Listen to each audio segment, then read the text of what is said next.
Kehutanan Raja Juli Antoni akan mencabut izin pengelolaan hutan terhadap 20 perusahaan. Kementerian Perhutanan menemukan dugaan penyalahgunaan izin terlibat penebangan ilegal dan melanggar tata kelola lingkungan. Menhub Raja Juli bilang 20 perusahaan tersebut menguasai lahan sekitar 750.000 hektar termasuk di area Sumatera.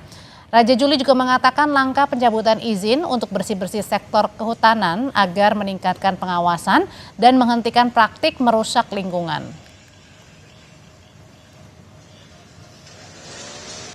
Ada sekitar 20 perusahaan dengan luas sekitar 750.000 hektar yang nanti akan saya cabut izinnya.